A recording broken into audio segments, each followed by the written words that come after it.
Hello, and welcome back to Let's Get Lit. In today's episode, we're going to be going over Part 1, Chapter 7 of George Orwell's classic, 1984. Let's see what Winston has to say and what else is going to happen in this story. Shall we?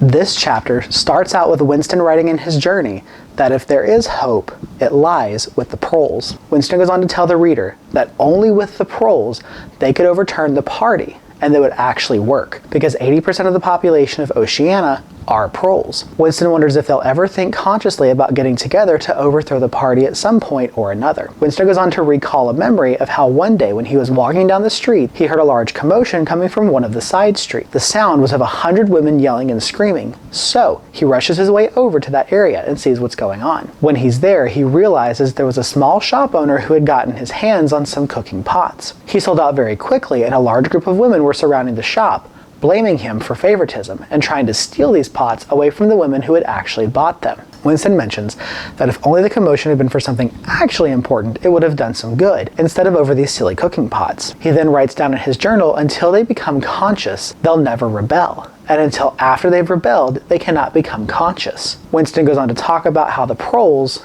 lived their lives. Because the proles were thought of almost like animals, the party really didn't intend to teach them their ideology. Instead, they were more or less won over with alcohol and sports and other mundane things. Winston goes on to say that the life of a prole was pretty simple. They were born, they had children, they went through the desires of sexuality, adolescence, then they were married off, they worked very physically demanding jobs, they were middle-aged by 30, and they usually died at 60. Contrary to people and followers of the party, proles could get divorced, and Winston even says that religion worship would have been permitted if the proles had shown any sign of it. He says that in London, which is where a large majority of them live, there was like a whole world within a world full of thieves, bandits, prostitutes, drug peddlers, you name it. Winston also goes on to state that though there were a few thought police who would roam in throughout the proles and sometimes try to pit them against each other, really the party didn't care about them because in their minds, proles and animals were free. After this, Winston takes out a copy of a children's history textbook, which he had brought from Miss Parsons, and began copying a passage into the diary. In this passage, it talks about how before Big Brother and the party, London was ruled by capitalists, and how these big, ugly, fat, rich men owned everything. All of the land, all of the workers, all of the people, the factory, and everyone practically had to bow down and worship them because they held all the wealth. He also goes on to state that if anybody disobeyed them, they would have to put them in prison and take away his job and starve him to death. The children's books also stated that the chief of all the capitalists were called king. Winston stopped from writing in the journal and tells the reader that not only was there a mention of kings, but also of bishops and judges and banquets, that there was also a tradition of kissing the Pope's toe. Winston also mentioned something called jus prime noctus, which essentially just means that these capitalists could sleep with any woman they desired that worked in their factory by law. But Winston says how that would never be mentioned in children's textbooks. After this, Winston begins to think and talks to the reader about how really you couldn't tell how much of it was lies. And by it, he means the party in history and everything that's been taught in textbooks. And one of the main reasons he thinks this and ponders on this is because the textbooks make the past seem like that they were so terrible and so horrible. But when you look around today, the society that the party had created doesn't feel any better. He gives the example of how in textbooks, the party states that before they became the main ruler, people were homeless and sick and barefoot in London. And there were diseases running everywhere, and people were dying at exuberant rates. But now that the party was in control, apparently everything had gotten so much better. However, as he looks around, people were still wearing shoes with holes in them. People were still starving and working long hours. And the other party claims that infant mortality rates went from 300 deaths out of 1,000 to 100 out of 1,000. And Winston had a hard time believing all of this. In the end, Winston even says he doesn't know if everything that the party says is historical or just fictional. Maybe there weren't even really top hats. Maybe that was something they just created specifically by the party. Winston mentions that only once in his life he had possessed after the event what was counted concrete, unmistakable evidence of an act of falsification. He held it between his fingers for as long as 30 seconds. He then goes into the story saying that it was around 1973 because him and Catherine had just parted, but the relevant date to the story was about 7 or 8 years before then. He goes on to talk about how in the middle of the 60s, the period of the Great Purges, in which the original leaders of the revolution were wiped out, once and for all. He says that by 1970, none of them were left except Big Brother himself, and that all the rest by that time had been exposed as traitors and counter-revolutionaries. He says that Goldstein had fled and no one knew where he was, and as for the others, a few had simply just disappeared, while the majority had been executed after a spectacular public trial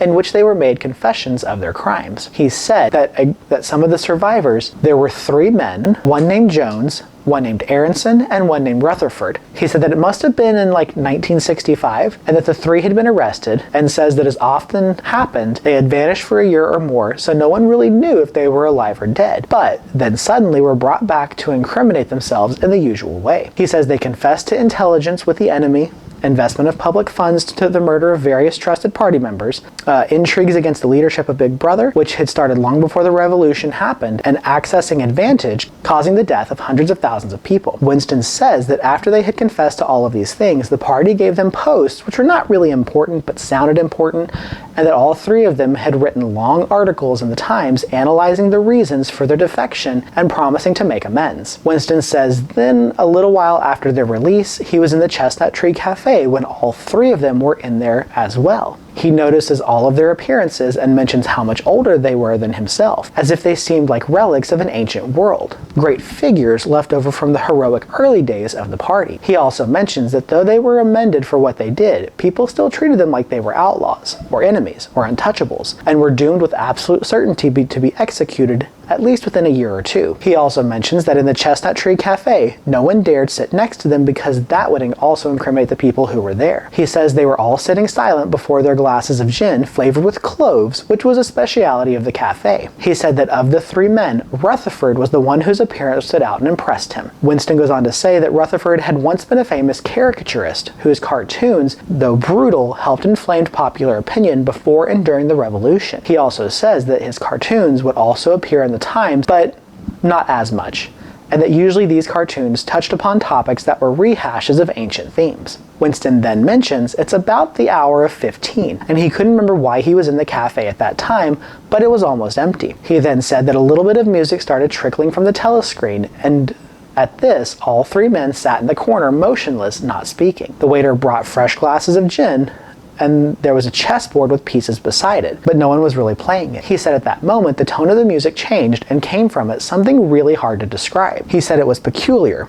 cracked, betrayed. In his mind, Winston called it a yellow note. And then a voice from the telescreen was singing, "Under the spreading chestnut tree, I sold you and you sold me. There they lie and here lie we, under the spreading chestnut tree." Winston said he had no idea what the song was, but when he glanced back over at Rutherford, his eyes were in tears. He then said that he noticed Aronson and Rutherford both had broken noses. Winston continues on and says that a little bit later they were all rearrested, and it appeared that they had engaged in fresh conspiracies from the moment of their release. He said that they were executed and their fates were recorded in the party's history as a warning to posterity. And about 5 years after that, in 1973, Winston was unrolling a wad of documents from which had just flopped onto his desk from the pneumatic tubes, and from this came across a fragment of paper which had evidently been slipped in among the others. He had flattened it out and saw it was very significant. It was a half page torn out of the Times of about 10 years earlier. The top half of the page included the date, and it contained a photograph of the delegate at some party function in New York.